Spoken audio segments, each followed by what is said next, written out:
Marc, chapitre 4. De nouveau, Jésus se met à enseigner au bord du lac. Une foule très nombreuse se rassemble autour de lui. C'est pourquoi il monte dans une barque qui est sur le lac et il s'assoit. La foule reste à terre au bord de l'eau. Jésus leur enseigne beaucoup de choses en utilisant des comparaisons. Dans son enseignement, il leur dit : « Écoutez, le semeur va au champ pour semer. Pendant qu'il sème, une partie des graines tombe au bord du chemin. Les oiseaux viennent et ils mangent tout. Une autre partie des graines tombe dans les pierres, là où il n'y a pas beaucoup de terre. Elles poussent tout de suite parce que la terre n'est pas profonde. Mais quand le soleil est très chaud, il brûle les petites plantes et elles sèchent parce qu'elles n'ont pas de racines. Une autre partie des graines tombe au milieu des plantes épineuses. Ces plantes poussent et étouffent les graines, alors celles-ci ne donnent rien. Une autre partie des graines tombe dans la bonne terre. Les plantes poussent, elles se développent et produisent des épis. Les uns donnent 30 grains, d'autres 60 et d'autres 100. Et Jésus ajoute : Celui qui a des oreilles pour écouter, qu'il écoute.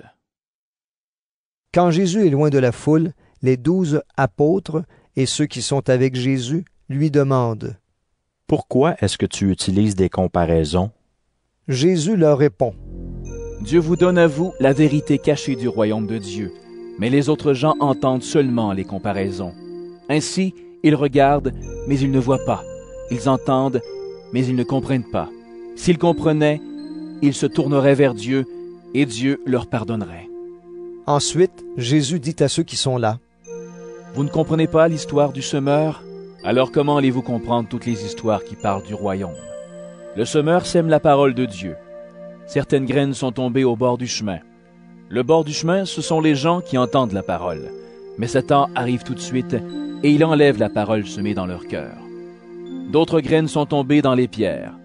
Le sol plein de pierres, ce sont les gens qui entendent la parole et qui la reçoivent aussitôt avec joie. Mais la parole n'a pas de racine en eux. Ils changent facilement d'avis. Ensuite, quand il y a une difficulté ou quand on veut les faire souffrir à cause de la parole, ils abandonnent tout de suite. D'autres graines sont tombées au milieu des plantes épineuses. Le sol couvert de plantes épineuses, ce sont les gens qui entendent la parole, mais qui s'inquiètent pour les choses de ce monde.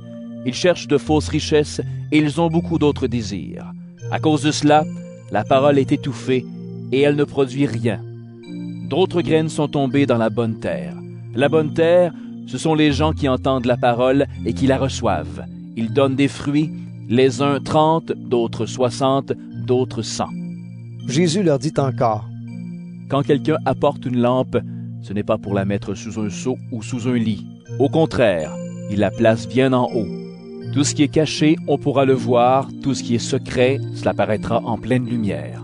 Celui qui a des oreilles pour écouter, qu'il écoute. Jésus leur dit encore : Faites bien attention à ce que vous entendez.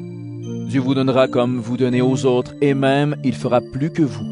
En effet, celui qui a quelque chose, on lui donnera encore plus.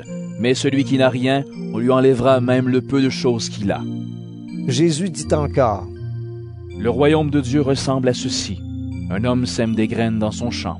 Ensuite, il continue à dormir pendant la nuit et à se lever chaque jour. Et pendant ce temps, les graines poussent et grandissent, mais cet homme ne sait pas comment. La terre fait elle-même pousser d'abord la plante, puis l'épi, enfin les grains dans l'épi. Et, dès que les grains sont mûrs, on se met au travail avec la faucille, parce que c'est le moment de la récolte. Jésus dit encore : À quoi peut-on comparer le royaume de Dieu? Avec quelle histoire est-ce qu'on peut en parler? Le royaume de Dieu ressemble à une graine de moutarde. Quand on la sème dans la terre, c'est la plus petite de toutes les graines du monde. Mais ensuite, elle pousse et elle devient la plus grande de toutes les plantes. Elle a des branches si grandes que les oiseaux peuvent faire leur nid sous son ombre. Jésus annonce à tout le monde la parole de Dieu, en racontant beaucoup d'histoires de cette sorte. Il le fait dans la mesure où ils peuvent comprendre. Jésus leur parle toujours avec des comparaisons. Mais quand il est seul avec ses disciples, il leur explique tout. Le soir de ce jour-là, Jésus dit à ses disciples : Allons de l'autre côté du lac. Il quitte la foule et les disciples font partir la barque où Jésus se trouve. Il y a d'autres barques à côté d'eux. Un vent très violent se met à souffler. Les vagues se jettent sur la barque et beaucoup d'eau entre déjà dans la barque. Jésus est à l'arrière, il dort, la tête sur un coussin.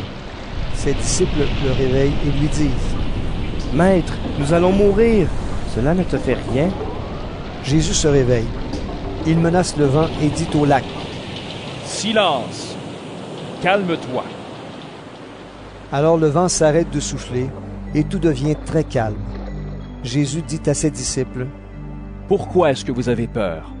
Vous n'avez donc pas encore de foi? » Mais les disciples sont effrayés et ils se disent entre eux: « Qui donc est cet homme? Même le vent et l'eau lui obéissent. »